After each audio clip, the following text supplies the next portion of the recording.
We are here with my friend and Myceliumni, Graham Hackett. Welcome, Graham. Hey, thank you. So, Graham, you are a spoken word poet. You have a mosaic of life experiences that are really insightful, diverse, inspired, very unique.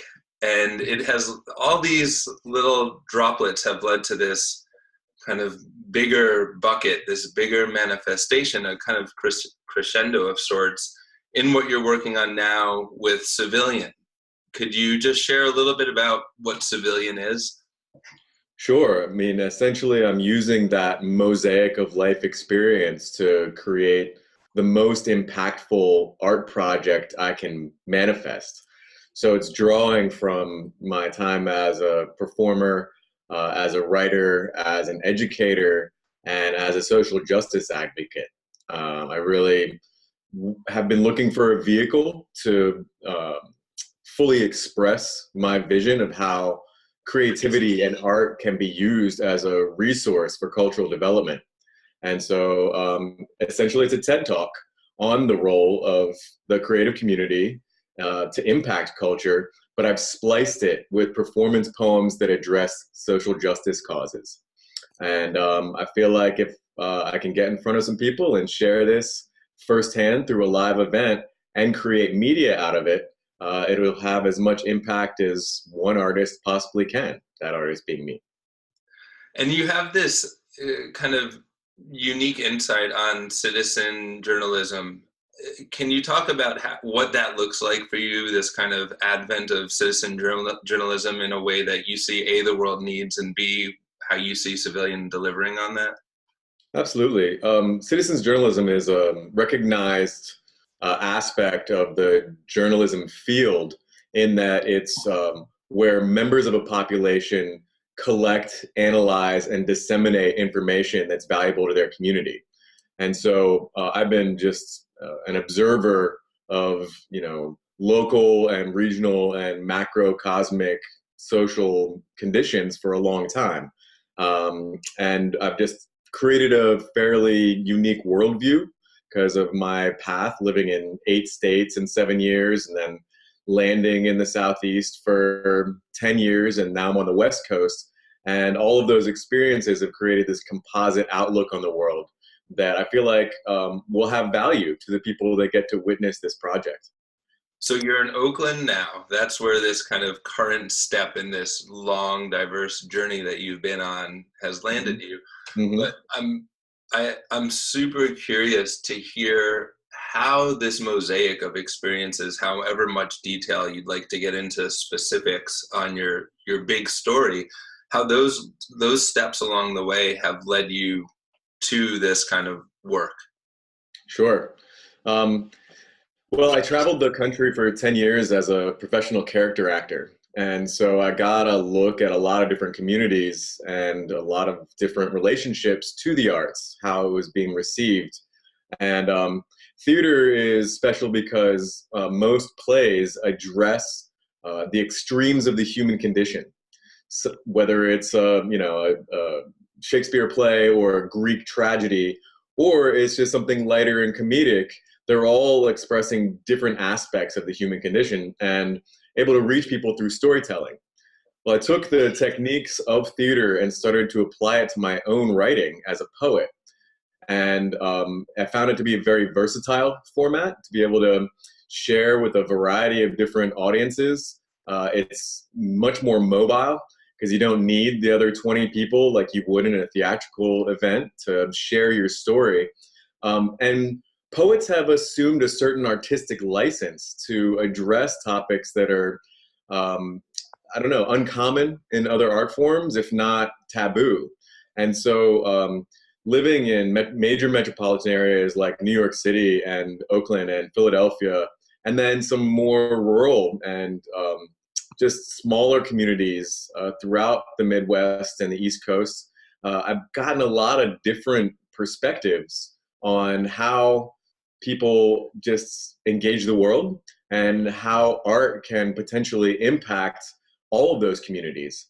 And so, yeah, the Civilian Project is a composite of my observations and a lot of different techniques that I found to be really successful for reaching people using art as a vehicle for sharing ideas. So that makes a lot of sense from the kind of method side, as far as looking at the extremes of social conditions and using art as a vehicle to articulate in a very engaging, inviting way. And I'm Sure. also curious about your personal story. How did the events in your life inspire you to, yeah, have such a drive to like be connected in this social justice space? Absolutely. Yeah.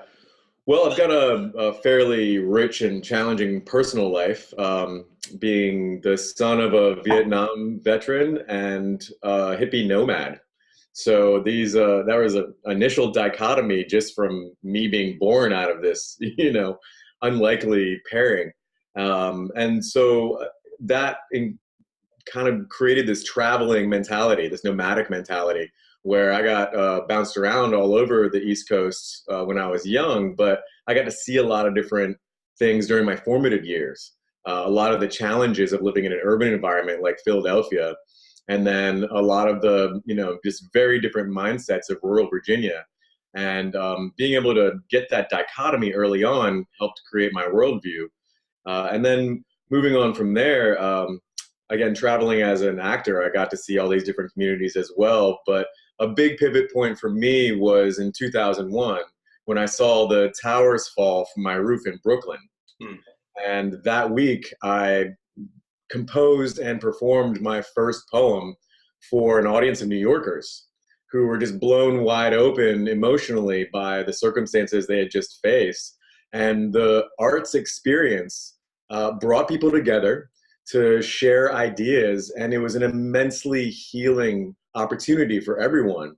And so I pivoted away from theater to become a poet and share my own ideas with this audience that is very vital and very like engaged in a new way and willing to address topics that are rare and not really part of the social conversation. And that was a real major pivot point for me as an artist to recognize just how poignant and just how direct art can impact someone's worldview and how the shared arts experience can be healing. And Civilian is the extension of that to try and have as much social impact as possible.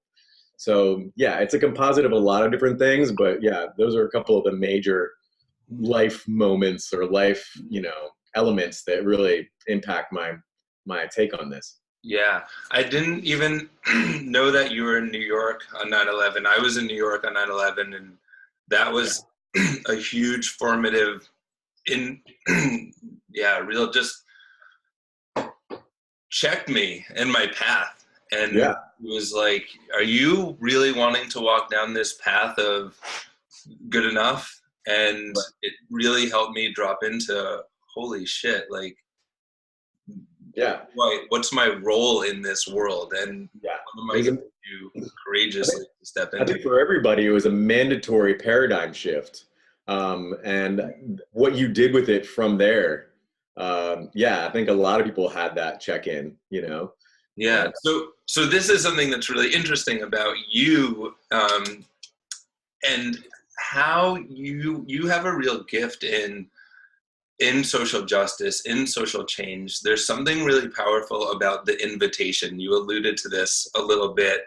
A lot of social justice work that we've seen, and of course it comes in many shapes and sizes, but it's rather than getting people to sign a petition or going to a march or organizing a rally or something like that, you, through your poetry, your spoken word, and this type of engagement, you really inviting people into a space, into an exploration. mhm. And I would love you to talk a little bit around, yeah, how you see social justice and how you see your work in specific, um, dealing with really edgy, difficult, complex storied topics, and how you go about infusing that with an element of hope, which I know is really at the core of everything that you're doing. Sure.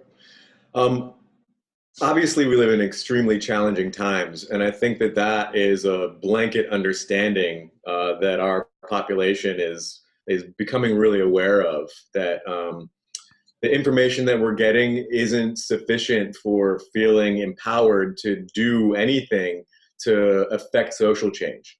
I think that we face big challenges in the fields of education and in journalism.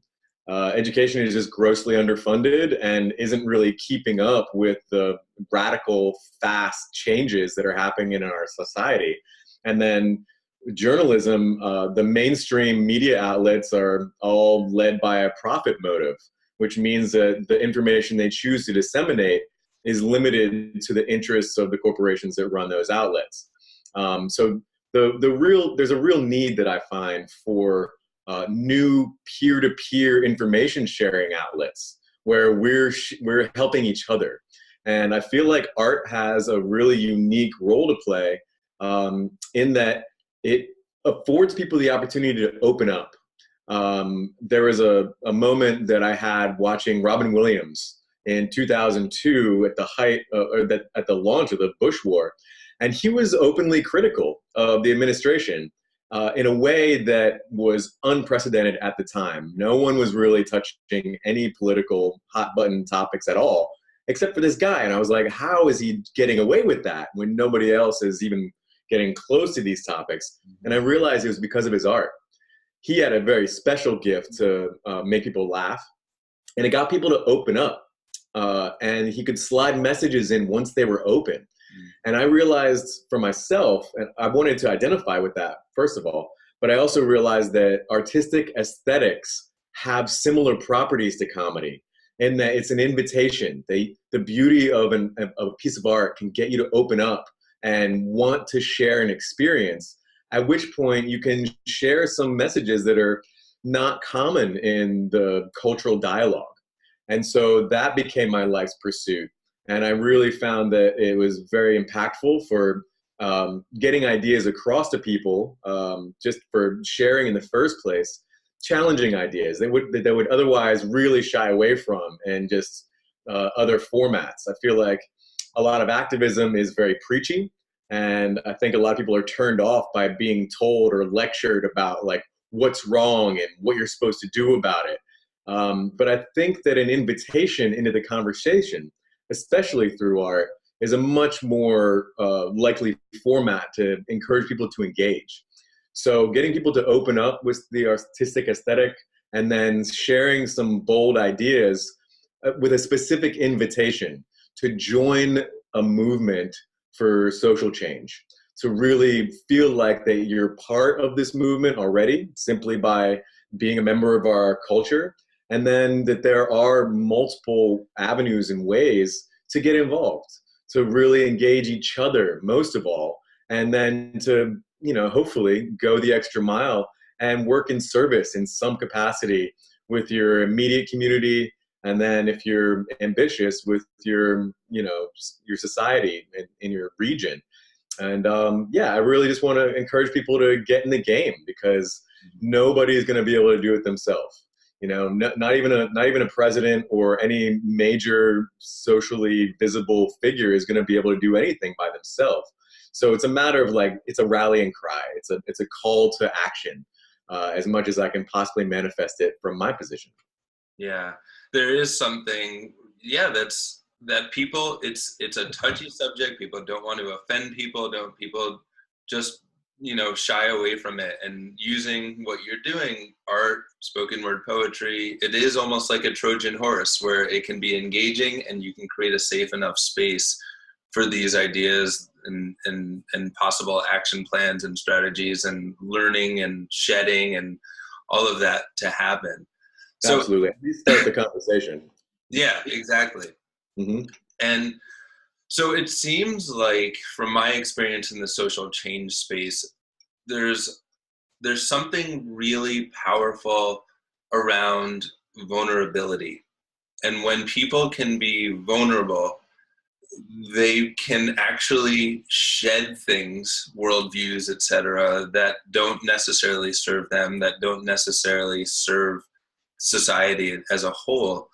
I'm Mhm. curious, you stepping more deeply with your national tour coming up, which I want to talk about in just a sec, but you stepping more deeply into your social change work. I'm curious what areas of vulnerability are coming up for you, either vulnerability or areas of fear. What is the edge that you're stepping into? Sure. I mean, it's a bold thing to try and go public in a very significant way with challenging ideas that not everybody is going to identify with, and that's okay. But putting my own artwork um, out there in such a visceral way, a lot of the artwork is not simply commentary about what I've witnessed, but it's a personal worldview that I anticipate being challenged, and I anticipate having some very challenging conversations. But it's a matter of trying to like really sink into that and welcome it, despite the fact that there is a very unexpected quality. Like there's a lot of like In there. I have no idea of really what to expect, what's going to come of it. But I know that if I didn't put myself out there, I would always wonder what more I could have done. You know, if I'm going to encourage other people to be socially responsible, then I need to be doing everything in my power to model that. And hopefully, by doing so, that will encourage, and by literally offering courage to other people to do, similarly, and really get in the game. Yeah, beautiful. And just to follow up with that too, my personal world has been extremely impacted by politics. I have a very personal relationship with the military because of my father and the way that it impacted, and my grandfather and the way that it impacted my family. I have very personal relationships with the medical industry because of its impact on my family. And just really seeing the cultural dialogue being guided by people that have an agenda that is not for the greater good, for the commonwealth. I feel like it's important for people who have stories and an outlook on the bigger picture to really try and reach out. And so it is a very personal endeavor, and it is a big challenge to go this public. But it's one that I feel really strongly about, and I'm really excited for. Yeah, so I'm super curious. You have this personal mission that is about to become very public. You're going on tour in 2015. Can Mhm. you just talk a little bit about what that tour looks like and what you hope it'll inspire and encourage in the participants? Sure. Yeah.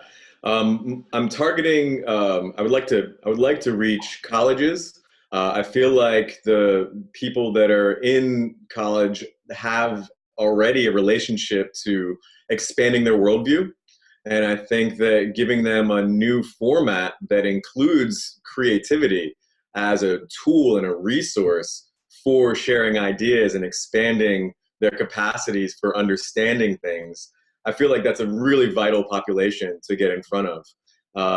From there, theater, again, they address the extremes of the human condition, and I feel like it'd be a really great fit for theatrical audiences. Um, Transformational festivals, they're growing up everywhere, all over the country and beyond, and they have access to a very broad audience that also wants to expand their experience. They want to see new things, hear new ideas, and see what sort of transformations can be manifested as a collective. And so, and then any other arts events, in particular those that are related to social justice or social causes. I feel like the Civilian Project will fit into these audiences really, really smoothly. And then from there, I'd love to take it out as far and wide as anybody would like to invite this project in. There are probably 100 different types of events that I haven't even thought of yet, where this concept would mesh really well and dovetail with other visions. And yeah, it'll be as far and wide as I can find invitations to come reach people. So for people who are watching this and are wondering, oh, what is it that Graham's actually doing, and would he might be a good fit for X? What would you tell those people that if you're doing something in this vein, I can come and this is how you can get in touch with me? Sure. Well, a lot of the topics that I issue, I've got a broad range of different like hot button topics that I'm trying to address. So, namely, race relations, women's rights, juvenile justice, classism, and living in a wartime era. And there are thousands upon thousands of people that are working on an aspect of any one of those major issues. And I feel like I would have a contribution to that dialogue. So anyone who's working in any of those fields or causes to support those causes, I feel like we've got a conversation to have at least. And then also just the arts in general. I feel like arts and creativity as a resource for cultural development, there's a whole range of people that understand the value of creativity on culture and for education. And I want to have conversations with them as well. And I feel like there's a way that civilian can get dialed into that. So there is currently a crowdfunding campaign on Indiegogo where people can engage there and get a really good snapshot with some media. Lucidity.com, and it's spelled with a loose ID, so LOOSIDITY. You can find out a lot more about the projects that I've done in the past and more about me, and it's a snapshot of the work that I'm doing in the world. And then I'm all over social media right now. So Lucid Musings on Tumblr, Lucid Projects on Instagram, I have Lucid Projects on Twitter. And yeah, just spreading the word far and wide and engaging me in any one of those outlets. I'm ready to have that conversation or any conversation that people want to engage me with. Awesome. Well, yeah, no doubt you would bring a tremendous value to any kind of event or gathering or college, just from what I've seen through you and your participation in the journey, which leads me to education is a hot topic. Education is an important topic for you. You just finished your 3-month learning journey with Mycelium. Mm-hmm. And I'm just curious if you could talk a little bit about your experience and how your experience supported you on this journey to civilian, your journey of life in general, any way you want to answer that. Sure. No, I think Mycelium was instrumental in manifesting this vision. I was at a pivotal point in my life where it was time to for my own sake, get in the game, as it were. I've been doing a lot of work in the creative sector in a variety of different ways with nonprofits and as a performing artist and as an event producer. But I hadn't really galvanized my vision and honed in on it to create something that really spoke to my core purpose in the world. And Mycelium helped me explore what that looks like. I really don't know that I would have taken this step without the support that I had from the Mycelium staff and from my cohort of people that are engaged in their own journey, and really feeling like those peers were validating the journey that I was on and exploring a vision and seeing what it would take to bring it into reality. And having all these different elements, and the duration of it was perfect. I felt like the length of time to introduce the idea, to explore it and unpack it, and to communicate it with a variety of different people really helped me hone in on my message. And I'd say probably the single greatest tool that Mycelium had, or the single greatest asset for me that Mycelium offered, was just a steady string of tools and that came along with this dialogue that I could use to really engage a variety of different mentors and people that are thought leaders in their field to try and hone in on my vision. and then just practical tools for developing the business and developing the project and putting it out in the world. Mycelium was instrumental in just the catalyzing of this vision from a concept into reality. And we're just about to turn the corner and hit the ground sprinting in 2015. Yoo-hoo! Yeah. Awesome, man. Well, I would be remiss if I didn't give you the opportunity to demonstrate some of what you're going to be doing on the road with anything you would care to share from your spoken word array of utilities. So if you'd like to share something, we would love to share it with our Mycelium community. I'll see if I can do a really quick one here. Because sometimes you got to draw the hammer back, aim, and start swinging at these matters of fact that are constantly attacking our habitat.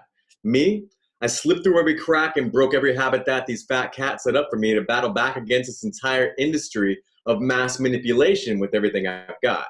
You know, the ones that have been pushing product placement, like we really need a corporation's interest to keep running this nation. System failure equals you with the most greed wins, but Clear Eyes recognizes the wrong prize to compromise your freedom for some comfort, because it's completely missing the plot. And I got a hunch who's not. These so-called fathers at the top are cultivating cash crops of kids gone criminal because they couldn't take the mind rape, subliminal messages telling us we're worth less. So now I'm here, and we're all here raising voices in debate over the choices of we the people in this united state. Yeah. Beautiful. A little taste. Thank you so much. I've got an hour of content that is similar to that, but covering a lot of different ground, a lot of different techniques. So some of it will speak to certain tastes, and some of it will speak to other tastes, and hopefully there's something there for everybody. Well, it's certainly tasty, man. And if you want to check out more, again, as Graham mentioned, you can go to the Indiegogo site. Do you know the URL for that one? Yeah, there's a short code. It's really simple. It's HTTP with the colon and 2 backslashes, igg.me/@civilian. So igg.me/@civilian. Awesome. And there's another beautiful piece that you have on there. I really encourage everyone to check it out. I'm so excited for your national tour coming up this year. If people want to see where you're going to be performing, that would be on the Lucid site. Yeah, lucidity.com. We'll be posting up sites on that. And anybody that would like to see me in their area, I hope will get in touch and let me know of a point of contact for an institution that might host the show. And please do. Graham is doing some deep medicine work in this world, and I'm really grateful to have had the journey to A, travel with you in the Mycelium learning journey, B, just get to know you as a human, and C, continue this journey and continue supporting this meaningful work you're doing. So thank you. The feeling is mutual. The feeling is mutual. Thanks. Thanks for everything. Sincerely. My pleasure and my honor. All right. Well, let's keep on keeping on.